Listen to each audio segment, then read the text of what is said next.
Welcome to the NUSO Partner Spotlight. Today we're here with Heather of TeamLogic IT, and let's start with a round of introductions. My name is Heather Pelton. I'm the owner of TeamLogic IT Centennial in Colorado, and happy to be here. Yeah, thanks very much for joining us, Heather. I'm Ryan Henley. I'm the Chief Revenue Officer at NUSO, responsible for making sure that great partners like you are successful with our services. So thank you very much for joining us today. Really appreciate it. And I'm Tony Graham, Marketing and Communications at NUSO. And let's get started with the tough question. So Centennial, Colorado, what inspired you to pick up a TeamLogic IT franchise and get that going? Well, I had been in IT for 35 years and was considering different avenues, starting a restaurant, which is a crazy deviation from IT. And I figured, well, I could not give up on 35 years of experience and that this was a good franchise. Actually, it was the first one that was brought to my attention, and I said, no, I don't want IT. So we went through a bunch of them and talked to a bunch of people, and there were things that, there were pros and cons of other industries, but at the end of the day, you know, it's, unfortunately, I love this. It's painful and hard, and it's what makes me tick. What kind of things did you do that led up to that? You said 35 years in IT. What sorts of things? Well, I worked for very large global companies. I worked for the U.S. Department of Energy. I worked for the Supreme Court. I worked for, if you're local here, you'd know CH2M Hill, which is now Jacobs Engineering. Yeah. So some of those really large companies, and at the end of the day, you talk and argue in a boardroom and nobody ever does anything. So every day I get to do something for my customers to make their business run better. Yeah. Yeah, that's cool. The experience you have is really interesting because you're doing it from, a lot of people stay into this business from the carrier side. So that maybe they worked for AT&T, maybe they worked for Verizon, and then they continue on. You had the experience, or you're bringing the experience from the other side of the table. You're bringing it from the enterprise side of the table, which I'm sure gives you a unique appreciation for what your customers are trying to achieve and what they're going through, and how they're trying to go about their business. Well, a lot of the large corporations I work for, I did, huge call center designs and things like that, and integrating databases and those types of technologies. And one of the reasons I like NUSO is it brings that enterprise level of options to small and medium-sized businesses. I have customers that use these other other phone systems, and it's just okay, it rings to the phone. But with you guys, I think that you really bundled up really positive high-end stuff at the same price. Yeah, thank you. Sounds like the goal. It sounds like you appreciate and value the impact you can have dealing with an SMB of getting things done and that sense of achievement. So was that a major factor? It was a very interesting time in my life, and there were big things that changed. I was a cancer survivor, and I didn't want to do that anymore. I didn't want to do the corporate office anymore. It just wasn't what I wanted. And that's why I'm like, no IT. Let's do a restaurant. That'll be fun. And what a nightmare that would have been. So much work, and everybody just, nobody's really happy. So, I needed a life change because of that. I just didn't want to do the hard, not making any progress every day. But it is rewarding. Every day I come home, as exhausted as that may be, because we have a lot going on right now. You make their business run better, and it's important to me.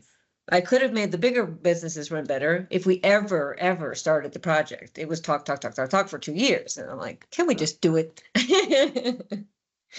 Yes. And having them trust you with, here's my world, right? And here, make it better. And it's good.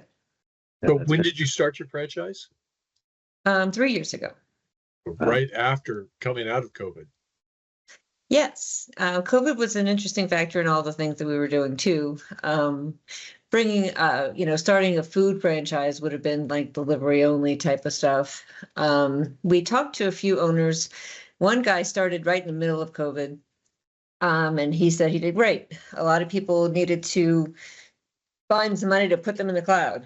What I found after COVID was a lot of people put them in the cloud poorly. So we've been cleaning them up. Yes, you can work remote, but this doesn't work anymore, or it just wasn't, secure, things like that. So, Yeah. Are you in your client base, are you finding what percentage of people would you say are gone to a completely remote environment versus kind of a little bit of both, in and out, versus nope, we're here 5 days? Or more?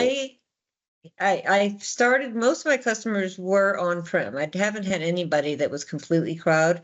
100% of my customers are 100% cloud as of next week. All right. All We're right. going through a big project right now. There's a huge amount of them and they're moving. So, Was there a but that- particular driver, or is it just a part of you evangelizing the move, or was there anything driving behind it? well, when we met with them in the discovery meeting, we discussed, the same thing, that a lot of our customers are in the cloud. It gives you a lot of versatility and mobility and things like that. And they're like, nope, we don't want to do that. And they all start that way. And then this is a law firm, and then one of the named partners says, well, I'm going to Europe. Maybe you can just put mine there for now so I can, And then he came back from Europe and he says, do the whole company. And I'm like, okay. So yeah, that's how it goes. They use it and they realize, wow, this is a lot easier than trying to connect in a VPN or trying to connect to a server. They were remote desktoping into machines at the office. It was just, and then they were sharing them, and it was not efficient. Yeah, interesting. What do you think was behind that resistance to the change? Was it just change, or was it they were No one likes change. security? Or yeah, that's true. No, my name is change always. That's what people at IT do, is they change stuff. They really, that's why you end up with people that have two customers that were getting rid of 2012 servers. And those are very not, a security risk, and they were just very behind the times. And, you just got to do it. 25 years is long enough to leave, we bought this 25 years ago and it still works. I'm like, well, it doesn't work well, does it? Well, when things stop getting updates, they stop fixing them, they stop supporting them. It just breaks down, and no new technology is going to be compatible with the old school Active Directory stuff anymore. I mean, so Yeah. but then when they want new things, we're like, well, we can put you in the cloud.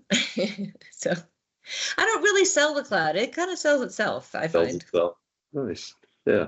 You're opening up a security risk. The older that equipment gets, the wider that that threat vector becomes.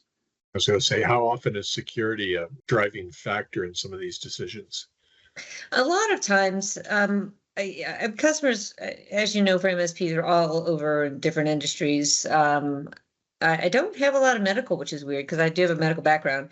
But they have a lot of, like I have a SOX 2 company that we're doing an audit, and we were working with somebody that had DoD stuff, and that's super fun. So we stay compliant to the highest level. We stay at a NIST level, because, every spoke in the wheel, is important. So I offer a bundle, and it's like not optional because it includes my security, because I think it's important. We use a security operations center, and so securing the desktop and looking for anomalies in the world are really important. Both of them. So we use a few products to secure emails and secure, things that are happening. We had a customer that was the financial officer of the company. She was working from home, and our SOC turned off her internet. And she's, it notifies us, it notifies her, but her son had modded, I don't do gamer speak, but had modded his Xbox, and people got in his Xbox and were getting into her financial data. So they're like, oh, we got to cut this. And then so we clean it up. We make sure that box gets off the network, and so that's how things come. Wow. And then Yeah. she yelled at her son, "Why would you do that?" Got to put him to work as a on the other side, on the ethical hacker side. Yeah, try. Well, I don't think he had no idea. I mean, he was a young kid. He didn't know he was putting his mom at risk. He probably wouldn't have done it if he knew. But, anytime you break all the security on something, you're saying, "Hey, come on." Come on in. Yeah. So the doors and the windows are open. When you were coming, you talked about doing a lot of cleanup of poor cloud implementations for some of your customers. Were you also seeing a redundancy of platforms, people with Microsoft Teams and Zoom and Google, and using one for certain kinds of meetings and collaboration tools on every platform for different audiences? It was a good selling point for all that because we could save you a lot of money. The world during COVID thought Zoom was it. Teams hadn't become what it is. So everybody didn't know about Teams, and Teams is built in, and why would you buy Zoom or, or WebEx when, you had this built in? And the other thing was also the drop boxes and buying the enterprise drop boxes. And, there was a lot of things, but mostly most of the cleanup, everybody at the time was panicked and they bought anything that somebody told them they needed to, and it really was not necessary. And they did things that were just not secure. Using remote desktop or RDP is, to me, the worst. And when I see it, I cringe and I go, "Oh, we got to get rid of that." Splash top is one of those too, and I'm just not a fan. They're not the best things to do, but a lot of people were doing that, and so getting them access to everything they need without any of that was great. Get rid of the machine, get rid of the security risk, the licensing, all the stuff. So yeah, I suppose it's not an atypical response to a crisis. Let's everybody go buy what you need immediately, and what you end up with is what you described. Is a hodgepodge of technologies that you don't, some of which are duplicative of things that you need, some of which overlap each other, some of which maybe even cancel each other out. So it's probably a natural course, right, of reacting to that overzealous spend. To put some order around things, put a little discipline around things.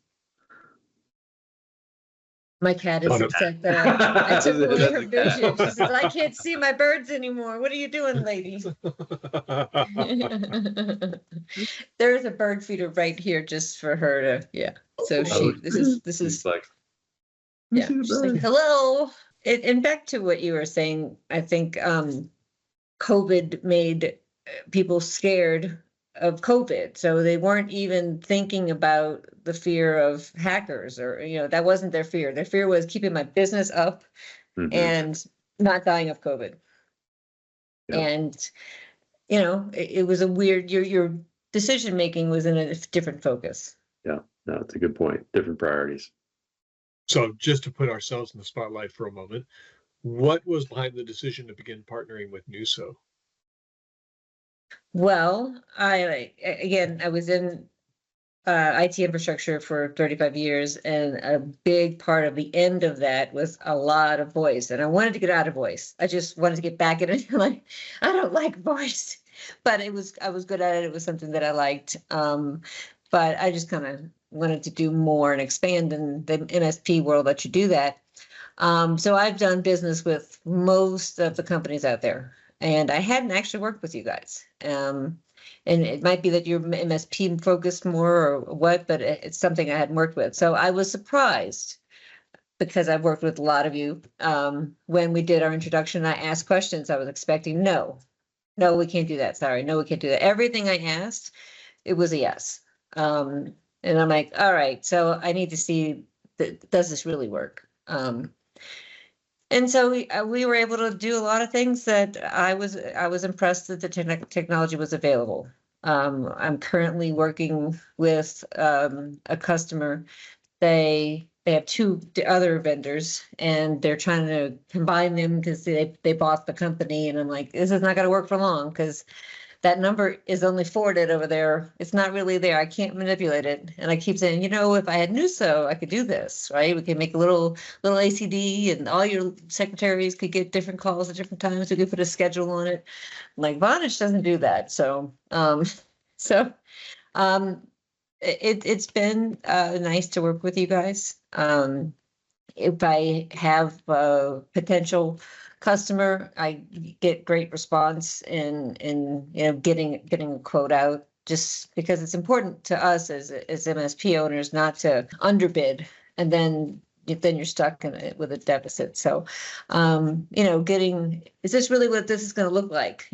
I need the red phones. I don't. And sometimes you have specials like for 3 years, and then you own the phone, and there are different things that you check on, and usually the pricing is compatible and it has more features. Yeah, I'm glad you found us. We worked really hard to democratize some of those technologies, things that a lot of small businesses would think, okay, that's something for a business bigger than me, or that's something I can't have because it's for somebody with thousands of employees. And we worked really hard to bring that level of technology, but bring it to small and medium-sized businesses in ways that are consumable to them. So very glad we found each other. That is actually what I say when I talk to customers about you. Fantastic. All right, it's working. We're working on one right now. We'll know on the 18th. So. All right. Good luck. Let us know what we can do to help. Well, just let Vonage do their thing, and it'll take care of itself. I feel like I'm a salesperson for NUSO sometimes, because I literally wrote the email and said, if we were on NUSO, I could do this and this and this, but I can't. This system doesn't do that. So, Right, like, I'll reach does out that to you. sound salesy? I'm not a salesperson. I'm an engineer. So. You know what? I'm not either. I'm a customer success person. My job is to make you successful with your customers, and ultimately, and them with their customers. And I think that's really what this is all about, is making those people be successful with whatever it is that they do in their business, right? Whether it's fixing plumbing, or whether it's dentistry, or whether it's law, or whether it's insurance. We all of us here are really just enablers for them to go do that thing that they do. Is there any particular success story you'd like to highlight with a NUSO, involving NUSO? There's nothing truly particular. Every deployment has been different. I guess the most impressive was when we did our own. And, I was surprised at the basic ACD and what we could do. And then, having people log in and log out is a much more advanced than I thought we were going to get. Everything that I did in my deployment, it covered a lot of the areas that my other customers wanted. And, one of them wanted to change very often, which was easy. They could put a ticket in with us, and then they started going to you guys direct, which was great for us.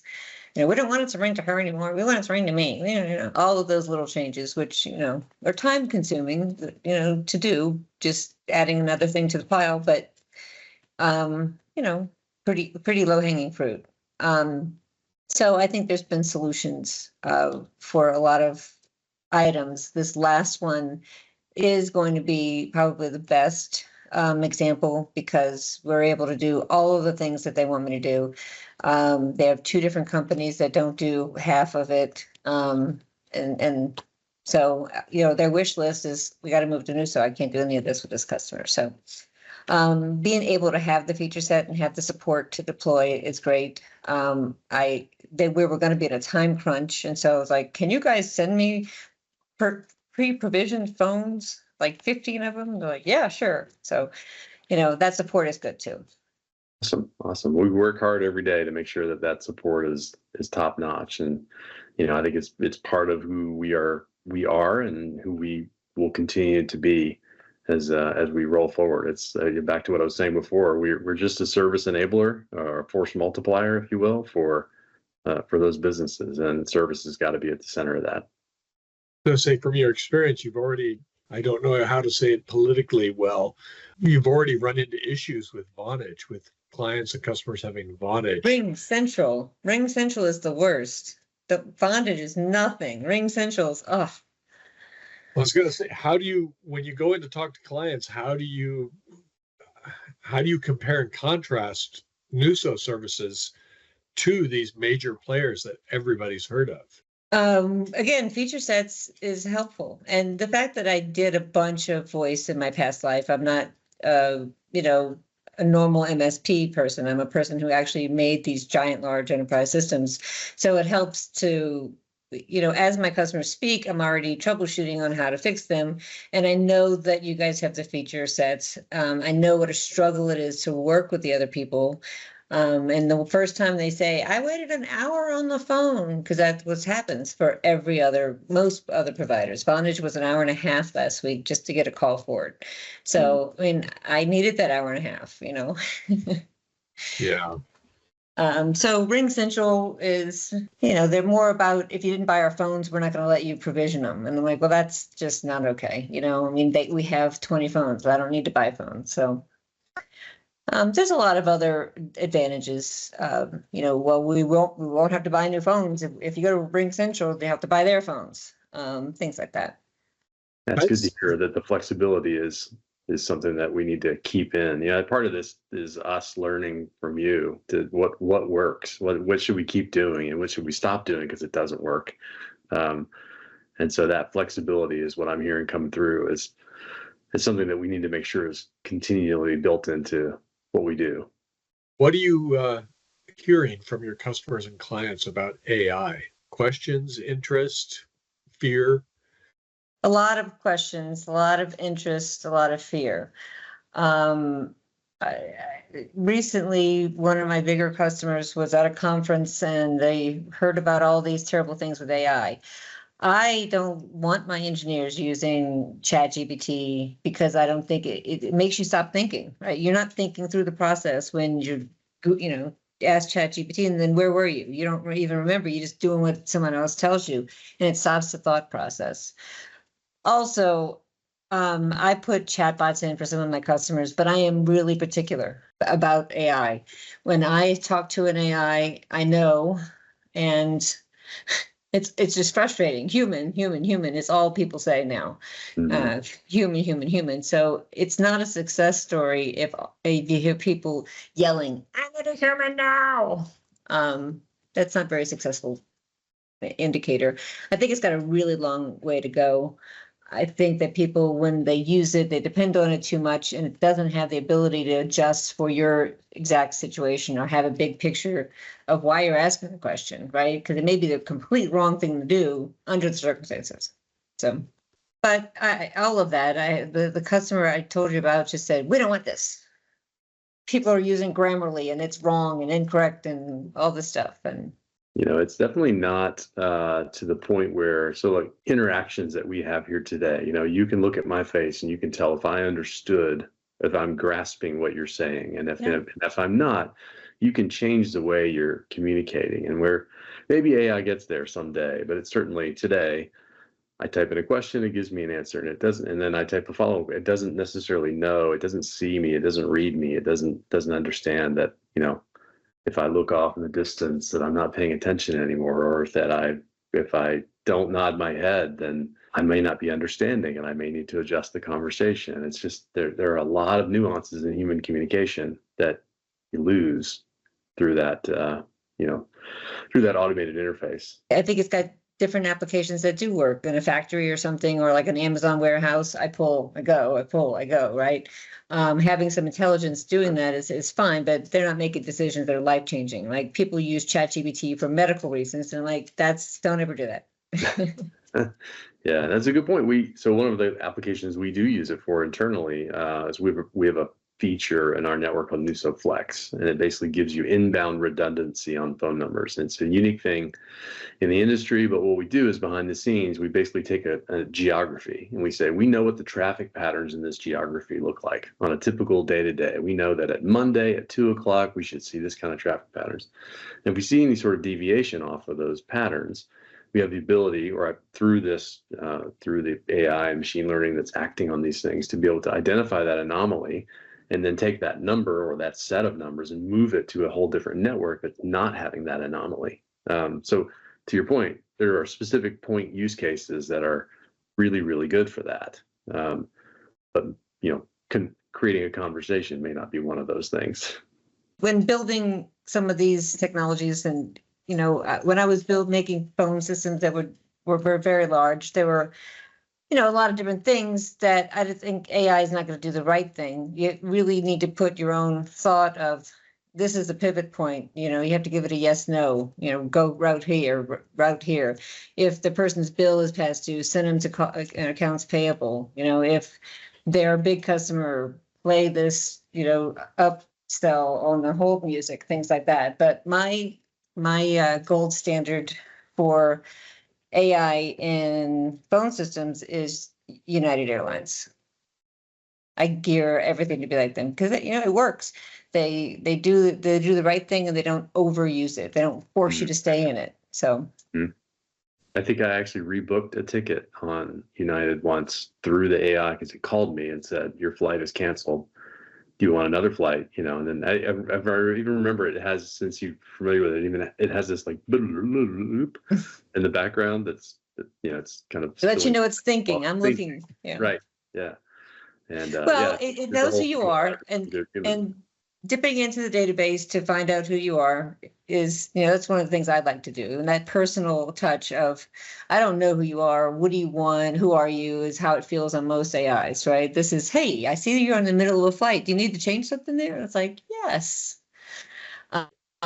So just having it know what I possibly might want is kind of what I've always based what I do on, because I think that's great. Yeah, the hyper personalization. Yeah. What do you see on the horizon in the next 12 or 24 months as far as major challenges or major opportunities? Well, you guys used to have another app that we used for the phone that I wasn't a fan of. You have a new cloud app, which is great, and we use it a lot. I think that flexibility and that mobility is important. So I can even be in a call center rotation with my cell phone. And people being tied to phones should be a thing of the past. You have call centers where there's people lined up answering a physical phone. You have a desktop app that you can use your laptop. Your cell phone just in your pocket. If somebody needs you, they call your desk phone. Also, you don't want your customers getting your private cell phone. So if you're not there and you need to call them, you want them to have the office-based caller ID. So I really think that landlines are going to be a thing of the past. I've thought that for a bit. A lot of people don't want us to put phones in their desks, especially the younger people. Millennials and below don't want a phone. I force one of my engineers who's like, I don't talk on the phone. I'm like, well, you're going to learn. Call them. Oh, God, I don't want to call them. So they like to communicate in different ways. Your application allows you to do chat and some other ways to communicate as well. So that's helpful. But it's cell phones and mobility is the future I see. You said all the things that you said there to me, they come back to being able to meet the customer wherever they need to be met. And in some cases, that customer is an employee. Does that employee like to use an actual phone on their desk? Do they like to use a mobile, or can they communicate in other ways? And then from the customer side of things, does that customer want to text with us? Do they want to web chat with us? Do they want to voice call us? Do they want to do it somehow, some other asynchronous way? It's being the ability to communicate with whoever that is, employee or customer, in the way that they prefer to be communicated with, because it's different based on different geographies, based on different nationalities, based on different demographics and age groups. It's different. I totally agree. And we use a product in Verisoft for incoming tickets, and it gives that same type of versatility where it pops up, you open it, and you can start a chat, you can go into the portal, you can send an email, or you can our phone number's at the top. So everybody, and especially age differences, like going to the cloud is like a nightmare for the older generations. They're like, well, I don't understand, you're going to take my stuff away and put it in the cloud. The younger people are just, okay, yeah, I've used this before, we're good, right? No fear at all, but it's a generational thing with technology, and it goes quickly. Anything else you'd like to share with us today? We actually have a group of owners. We've been together since the beginning, that we meet every other Friday. A lot of them actually respect me because I've been doing this a long time and because I give them good reasons. And then I hear from them why they chose other places. Like, I looked at NUSO, but these guys are going to give me, you know, this much commission up front. And so for a lot of the other owners, it's about the commission. Not about making their customers' lives easier for the long haul and not having to do too many NUSO tickets. You know, once it's in place, unless they're just picky people, which we have some of those too. You know, it's a good technology and it keeps working. I think that the long haul commission is good and it's compatible with the others. But I think they're just trying to, you know, steer business from bonuses and advances doesn't mean you have a longevity to me.